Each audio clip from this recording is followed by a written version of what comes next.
Let's talk about classical liberalism. Over the last couple of years, the term classical liberal has become more and more popular among a pretty wide variety of people with varied political beliefs. The term has also become both distorted in terms of what it actually means, and as a result, it's sort of started to lose its meaning and take on a much different meaning from what it actually means to be classically liberal. Many people who describe themselves as classically liberal say, I believe in individualism and limited government and free speech, but I also believe in common sense applications of government. This doesn't mean anything in terms of a political philosophy. It can be interpreted in endless ways. Actual classical liberals think that the government should stay out of anything whatsoever that the free market is able to handle. This is what classical liberal thinkers have put forward. So if you call yourself a classical liberal, you're either referring to libertarianism, which is the actual original meaning of the term and what the term meant until a few years ago, or you're referring to this vague, vacuous, classical liberalism, which can basically mean anything you want it to mean, in which case I would argue, what is the point of even using the term? Let's sort it out and remind ourselves first what classical liberalism actually is and isn't, and evaluate classical liberalism based on what it actually is, rather than the caricature that's been created over the last couple of years. Once we figure out what classical liberalism actually is, we can then figure out which aspects make sense and which might be vapid or even unethical. First of all, what is classical liberalism? It's increasingly used in a vague and incoherent way, often by those who want to profess some degree of leftism while still separating themselves from what they see as the progressive movement or maybe just elements of it. What I've found that many people are mainly trying to get across when they say that they are classical liberals is that they oppose so-called social justice warriors and so-called regressive leftists. And they usually express this by saying that they are hardline advocates for free speech. But aside from that, many people calling themselves classical liberals in 2017 are all over the place on many political issues and attempting to put their political beliefs in the neat column of classical liberal probably does more to confuse than clarify. I'm finding that people who call themselves classical liberals can be either for economic regulation or against it. Sometimes they're for environmental regulation. Sometimes they're against it. Some of them want strict immigration laws. Some of them don't. Some are for universal health care, or they're not. For example, Ben Shapiro is someone who has advocated for, quote, classical liberal values. He's against state-run universal health care. He's been a huge critic of welfare. Yet Carl Benjamin, another self-described classical liberal, has made comments in support of socialized health care and welfare programs.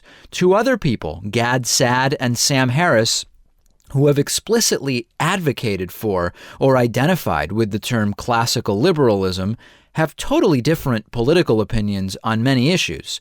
Two of those four people I mentioned have supported or at least been sympathetic to the Donald Trump movement, and two of them have been extremely critical of Trump.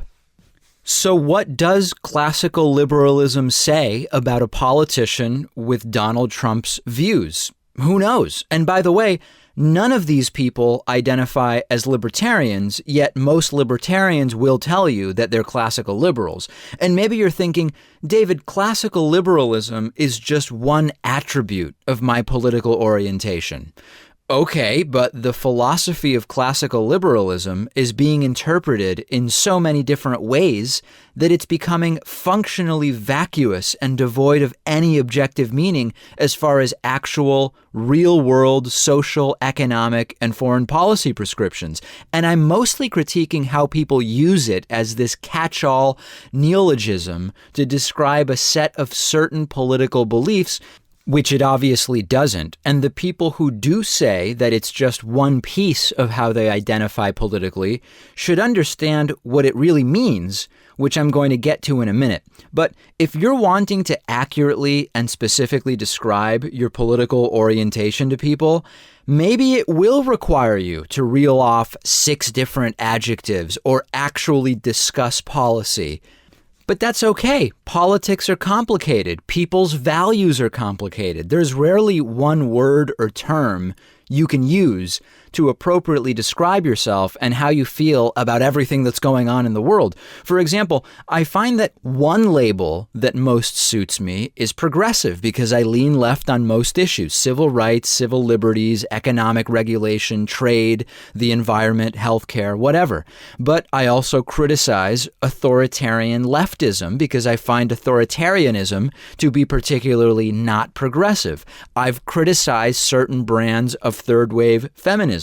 I've criticized religion, including Islam, in situations where I see it fit to be criticized. And I catch flack for that from certain progressives who often argue I'm not actually a progressive. Another label that reflects some of my views is democratic socialist. I'm also an agnostic. I could go on with other labels, but the point is, it's a mixed bag. There's no one word that describes all of my political and philosophical positions. And along these lines, many people are now calling themselves classical liberals, both without realizing that the term doesn't even come close to encapsulating their beliefs, but just as importantly, without even really knowing what the term means. I'm especially talking about people who are left-wing on many economic issues, but they seem to despise so-called SJWs. And they think classical liberal just means you're pro-free speech and more or less libertarian in some founding fathers sort of sense, so now that's what they call themselves. There's also been a trend of some progressives adopting the classical liberal label for themselves because the term progressive has become this sort of dirty word that's associated with censorship, political correctness, violent protests, Islam apologetics, etc., which liberal used to be until it was replaced with progressive 5 to 7 years ago. And I completely understand where those feelings are coming from, but I would argue that those things aren't truly progressive. I just use the term progressivism as being interchangeable with modern liberal values, civil libertarianism and democratic socialism, Bernie Sanders-style liberalism, not blowing air horns at seminars and throwing trash cans through storefront windows. Not all progressives and modern liberals are SJWs and authoritarians and cultural Marxists, and progressivism itself definitely should not be conflated with those ideas. So there's this sort of fallacious taboo, and that's why many people are starting to call themselves classical liberals. Maybe that doesn't apply to you, but it seems like a common enough thing that I wanted to address it. Rather than misstate one's philosophy as classical liberalism when the term doesn't really apply, real progressives would be much better off rescuing the term progressive from all of that negative baggage that some people are starting to associate with it, because those things are not progressive. I have plenty of other long-form videos about that. But maybe you truly are a classical liberal. So what does that even mean? Classical liberalism means that the rights of the individual reign supreme. In large part, it's an axiom that assumes that small government, free market capitalism, and free trade solve most economic problems. A true classical liberal takes the anti-government position on many issues. Economically, a classical liberal is a libertarian or a conservative, basically. It's what Europeans mean when they say liberal when they're talking about economics. In Europe, if you say you're an economic liberal, it means the opposite of what it means to most people in the United States. It means you're generally against any economic regulation. Classical liberalism is a fluid concept, and there were classical liberal thinkers of years ago who did not support full laissez-faire economics.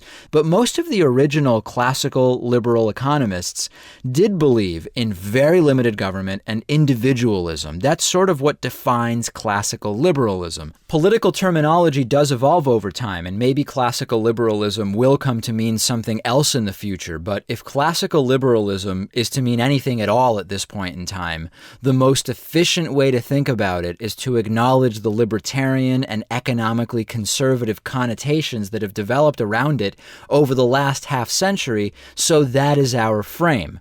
One of the central tenets of classical liberalism, the types of classical liberalism that today inform right-wing economic thought, is the non-aggression principle, or NAP. This means anyone can do whatever they want to do as long as it doesn't harm other people or prevent other people from doing what they want to do.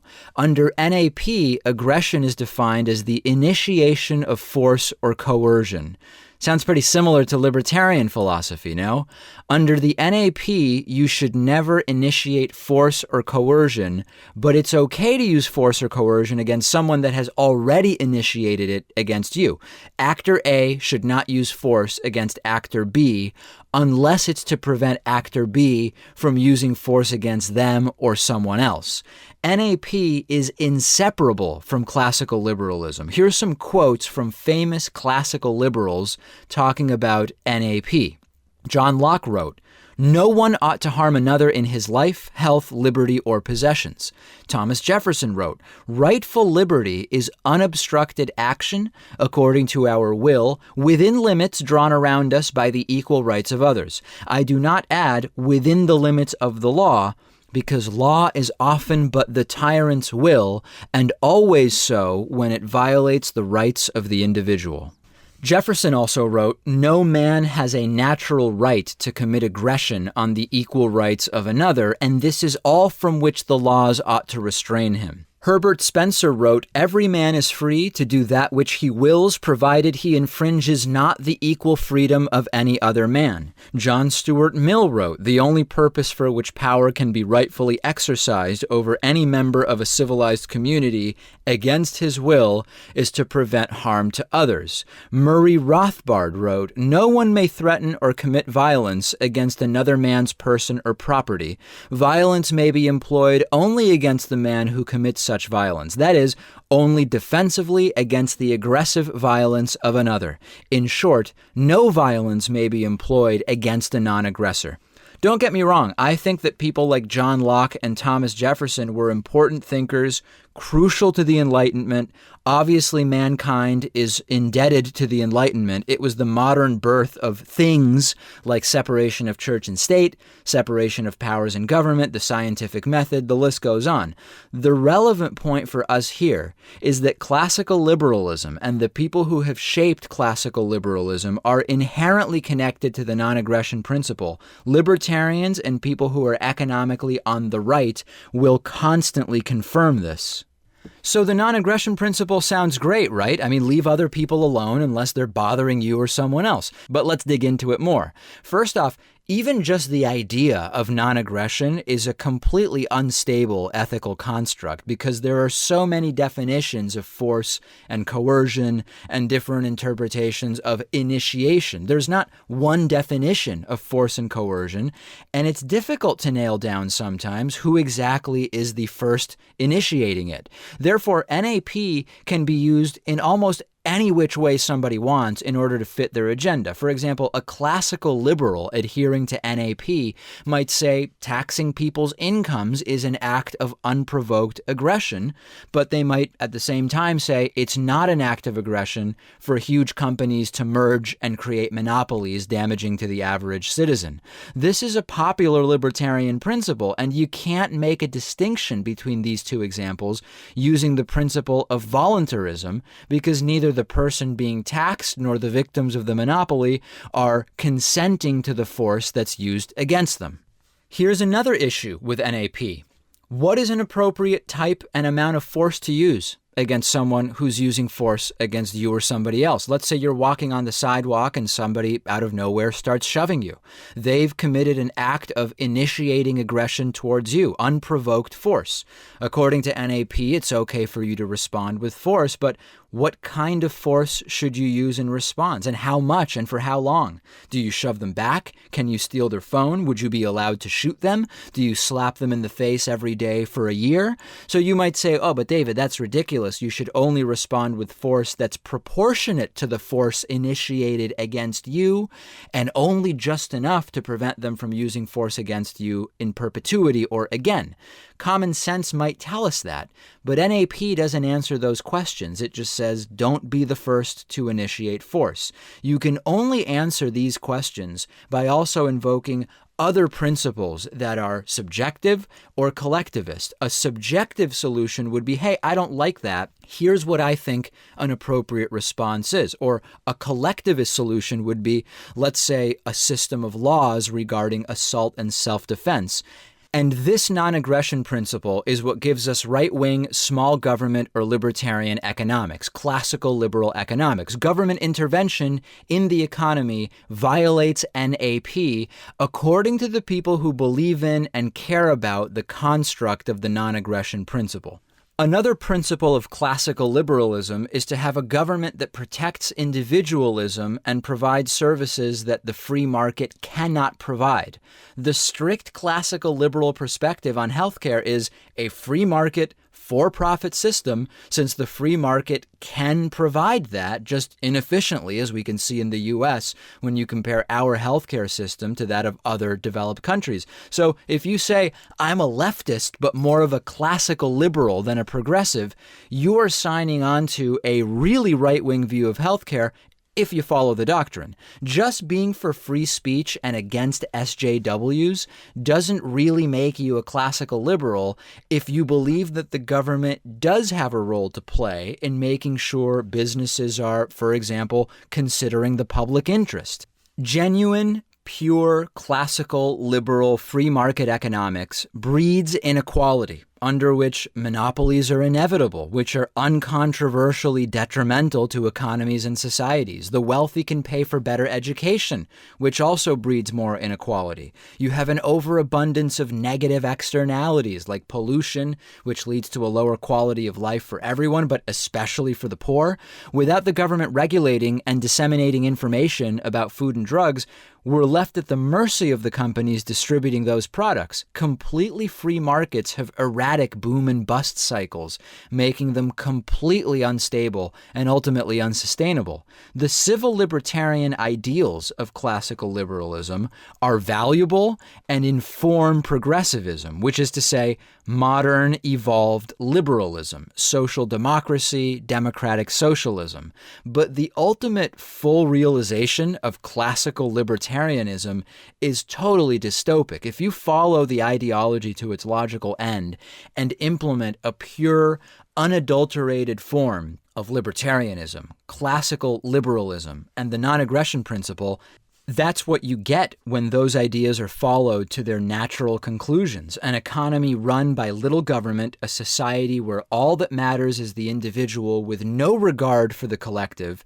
That's what classical liberalism is, a value system where individualism and economic non-interventionism is held above other values. And if that's not what you want for the world, then you're not totally committed to the ideology of classical liberalism, if classical liberalism can even mean anything at all. This is the goal of any classical liberal with the courage of their convictions, a world where economic interactions are almost completely free of intervention by government or other socialist collectivist systems. Otherwise, you're not really fully and honestly extrapolating the implications of your so-called classical liberalism in any sense of the term that can be operationally meaningful today. If you're not a small government capitalist economic right-winger, you might not be a classical liberal. You might be some sort of variation, but for the sake of clarity, maybe you'll consider that the term classical liberal is not the catch-all label for your values. If you truly are a classical liberal as actually defined, I personally don't believe that you're advocating for the economic well-being of our society.